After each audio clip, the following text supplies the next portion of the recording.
Shalom jemaat Tuhan dimanapun kita berada. Selamat hari Minggu untuk kita semua.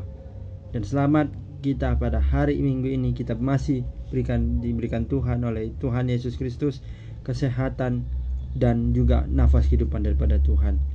Pemberitaan firman Tuhan kita pada hari Minggu ini terambil dari Titus 3 ayat yang pertama sampai dengan 8a.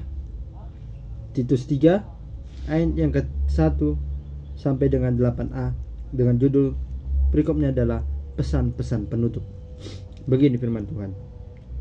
Ingatkanlah mereka supaya mereka tunduk pada pemerintah dan orang-orang yang berkuasa dan siap untuk melakukan setiap pekerjaan yang baik. Janganlah mereka memfitnah, janganlah mereka bertengkar, hendaklah mereka selalu ramah dan bersikap lemah lembut terhadap semua orang. Karena dahulu kita juga hidup dalam kejahilan, tidak taat, sesat, menjadi hamba berbagai-bagai nafsu dan keinginan, hidup dalam kejahatan dan kedengkian, keji, saling membenci. Tetapi ketika nyata kemurahan Allah, juru selamat kita, dan kasih-Nya kepada manusia, pada waktu itu Dia telah menyelamatkan kita, bukan karena perbuatan baik yang telah kita lakukan, tetapi karena rahmat-Nya oleh permandian kelahiran kembali dan oleh pembaharuan yang dikerjakan oleh Roh Kudus yang sudah dilimpahkannya kepada kita oleh Yesus Kristus juru selamat kita, supaya kita sebagai orang yang dibenarkan oleh kasih karunia-Nya berhak menerima hidup yang kekal sesuai dengan pengharapan kita. Perkataan ini benar dan aku mau supaya engkau dengan yakin menguatkannya, agar mereka yang sudah percaya kepada Allah sungguh-sungguh berusaha melakukan pekerjaan yang baik. Sejauh ini pemberitaan firman Tuhan. Berbahagialah orang yang mau mempraktikkan, melaksanakan dan mendengarkan firman ini dalam kehidupannya sehari-hari. Haleluya. Sekali lagi saya menyapa kepada kita semua.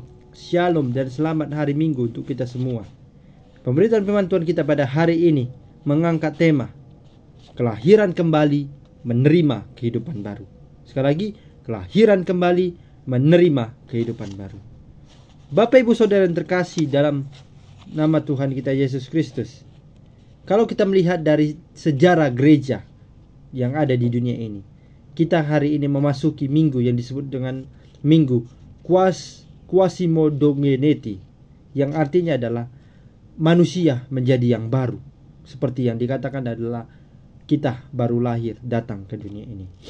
Jadi Quasimodogeneti ini memiliki arti dari kita lihat, yaitu diambil dari 1 Petrus 2 ayat 2 dikatakan adalah, dan jadilah sama seperti bayi yang baru lahir, yang selalu ingin akan air susu yang murni dan yang rohani, supaya olehnya kamu bertumbuh dan beroleh keselamatan.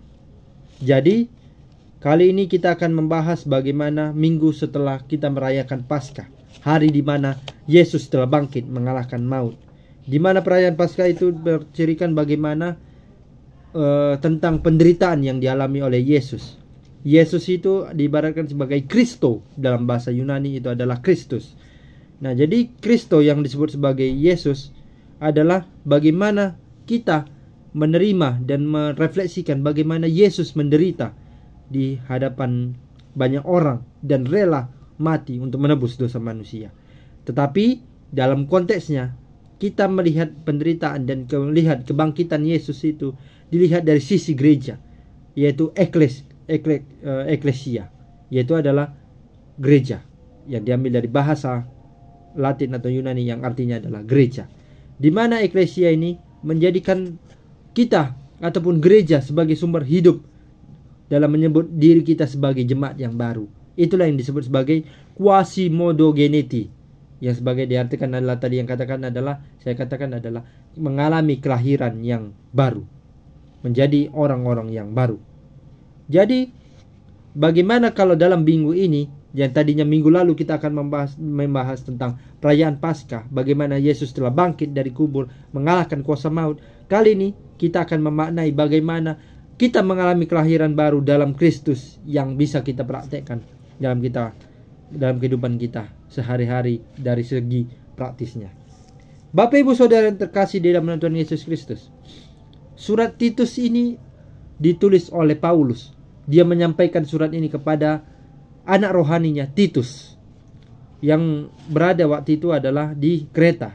Kalau kita lihat di dalam Titus 1 ayat yang kelima dikatakan adalah kepada Titus, "Aku telah meninggalkan engkau di Kreta dengan maksud ini, supaya engkau mengatur apa yang masih perlu diatur, dan supaya engkau menetapkan penatua-penatua di setiap kota, seperti yang telah kupesankan kepadamu." Di sambung ayat 6 adalah, yakni orang-orang yang tak bercacat, yang mempunyai hanya satu istri, yang anak-anaknya hidup beriman dan tidak dapat dituduh karena hidup tidak senonoh atau hidup tidak tertib. Jadi Bapak Ibu Saudara yang terkasih, surat yang ditulis Paulus kepada Titus ini termasuk surat pastoral, karena ya ditujukan kepada Titus itu sendiri. Karena Titus ini bukan suatu kumpulan jemaat, tetapi seorang anak rohani dari Paulus itu sendiri, dengan maksud supaya Titus, disampaikan Paulus melalui surat ini, mau mengatakan adalah untuk menguatkan dia dalam mengajarkan kehidupan tentang pengajaran Tuhan di gereja, melalui supaya kita hidup melalui yang diajarkannya itu hidup bergereja dan hidup di dalam Tuhan. Bapak Ibu Saudara yang terkasih, pada pasal yang ketiga ini merupakan tergolong pasal yang bermuat tentang bagaimana kita hidup baru dalam Tuhan saja, bagaimana kita bisa berelasi dengan satu sama lain dalam kehidupan di dalam Yesus Kristus. Jadi di dalam ayat 1 sampai 2 ada beberapa bagian dari hal ini, khususnya pada ayat pemberitaan firman Tuhan kita yang terambil dari Titus 1 ayat 1 sampai Titus 3 ayat 1 sampai 8a. Khususnya ada dua bagian yang akan kita bahas.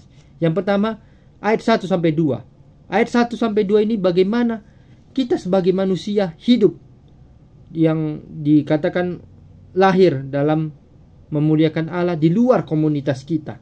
Jadi kan dikatakan ayat 1 sampai 2 adalah, ingatkanlah mereka supaya mereka tunduk pada pemerintah dan orang-orang yang berkuasa, dan taat dan siap untuk melakukan setiap pekerjaan yang baik. Janganlah mereka memfitnah, janganlah mereka bertengkar, hendaklah mereka selalu ramah dan bersikaplah lemah lembut terhadap semua orang. Jadi di ayat 1 sampai 2 ini bagaimana kita pada komunitas saat itu yang dilayani oleh Titus, mereka harus taat kepada pemerintah. Pemerintah adalah garda terdepan. Bukan berarti selamanya pemerintah harus kita patuh, tetapi kepada Tuhan juga kita harus patuh untuk mendapatkan yang namanya kelahiran baru itu sendiri. Kalau engkau mau selamat, kalau engkau mau tertib, kalau engkau mau damai hatimu, patuhlah kepada pemerintah dan juga kepada Tuhan Allahmu. Jadi siapapun orang-orang yang berkuasa pada saat itu, haruslah engkau tunduk kepadanya, engkau ikuti perkataannya, engkau ikuti akan setiap peraturan yang dia buat. Kalau engkau melanggar, maka nasibmu tidak akan berarti dalam hidup kita, dalam hidup kalian, di dalam nama Tuhan kita Yesus Kristus. Jadi kita sebagai manusia janganlah memfitnah, janganlah kita mengejek sesama manusia, kita saling mengasihi, saling melayani di dalam kehidupan kita, khususnya kita sebagai orang Kristen. Meskipun kita hidup di luar komunitas Kristen, hiduplah untuk saling mengasihi dan melayani satu sama lain. Lalu ayat yang ketiga sampai dengan ayat 8, bagaimana kita melihat dasar teologis tentang bagaimana Allah menyelamatkan setiap jemaat dari hidup yang jahat menuju hidup yang diperbarui oleh Roh Kudus. Maksudnya bagaimana? Karena kalau di dalam teks ini Titus mengatakan bahwasannya mereka, jemaat-jemaat yang dilayani oleh Titus, mereka itu dulunya mempercayai tentang ajaran sesat, tentang ajaran yang sangat berhala, sehingga hidup mereka itu sengsara, menderita, dan segala macamnya. Tetapi melalui perkataan Titus dari tulisan Paulus ini, mau mengatakan kepada jemaat untuk tinggalkanlah yang jahat itu, tinggalkanlah yang berhala, untuk tidak percaya kepada ajaran berhala, dan kembalilah kepada ajaran Tuhan, agar hidupmu diperbaharui oleh karena Tuhan Yesus Kristus. Kita telah dimenangkan oleh Tuhan melalui kuasanya, karena dia telah dibangkitkan, dan umat manusia haruslah berbuat dengan apa yang Tuhan katakan, lakukan yang baik, kerjakan yang baik sesuai dengan apa yang Tuhan perintahkan kepada manusia. Jadi Bapak Ibu Saudara yang terkasih di dalam nama Tuhan kita Yesus Kristus, bagaimana dengan sikap kita dalam memahami tentang minggu kuasi mo do geneti ini?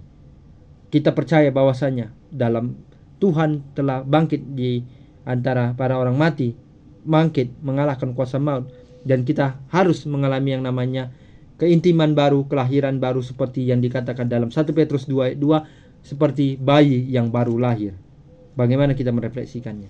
Untuk itu, Bapak Ibu Saudara yang terkasih di dalam nama Tuhan kita Yesus Kristus, haruslah kita menjadi orang yang benar-benar setia terhadap ajaran Tuhan. Kelahiran kembali, menerima kehidupan baru kita untuk dikaitkan dengan dalam kaitannya dengan anugerah yang kita terima daripada Allah.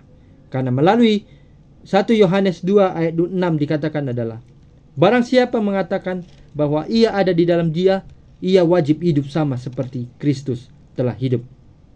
Kita percaya Yesus adalah sebagai motor, sebagai contoh dalam hidup kita untuk kita percaya kepada Tuhan saja. Tuhan telah bangkit, menyatakan bahwanya kehendak Dialah yang terjadi, rancangan Tuhanlah yang terjadi, agar kita bisa menjadikan diri kita untuk menerima akan kuasa dan berkat yang Tuhan berikan kepada kita melalui firman-Nya.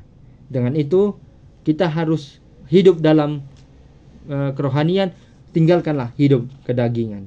Jadi kita tidak sesat, kita tidak yang tadinya kita sesat, kita tidak taat kepada Tuhan, kita tidak percaya kepada Tuhan, kita menerima kelahiran baru itu dengan cara adalah kita percaya kepada Tuhan, taat kepada ajaran Tuhan, dan taat kepada apa yang Tuhan ajarkan kepada kita, dan kita praktekkan ke dalam kehidupan kita sehari-hari, dan kita harus sungguh-sungguh menebarkan itu semua kebaikan Tuhan kepada banyak orang. Jadi Bapak Ibu Saudara yang terkasih, dalam merenungi firman Tuhan kita pada hari ini, saya mengajak kepada kita semua untuk merefleksikan dan memahami dalam merefleksikannya tentang minggu kuasi modogeneti ini, tentang kelahiran baru dalam hidup kita. Kristus telah bangkit, kita sudah mengalami yang namanya kelahiran baru. Kita harus percaya bahwasanya Tuhan tidak pernah meninggalkan kita. Yesus adalah juru selamat kita. Tuhan tidak pernah meninggalkan kita sebagai umat pilihannya, sebagai umat yang diciptakannya. Saya percaya, Bapak Ibu Saudara yang percaya, Tuhan hadir di dalam diri kita, membuktikan bahwasanya apa yang kita lakukan, apa yang kita laksanakan, itu semua sesuai dengan kehendak Tuhan saja, dan kita mengalami yang namanya pembaharuan hidup yang dibaharui oleh hidup kita melalui Yesus Kristus saja. Demikianlah pemberitaan firman Tuhan pada hari Minggu ini. Mari kita bisa merefleksikan bersama dan mengaplikasikannya kepada kita, bahwasanya hidup kita diperbaharui oleh Tuhan untuk menikmati akan karya Tuhan yang luar biasa, akan menyatakan bahwasanya Tuhan saja yang kita percaya, dan melalui penyertaan Tuhan kita memperoleh berkat daripadanya. Amin. Tuhan Yesus memberkati.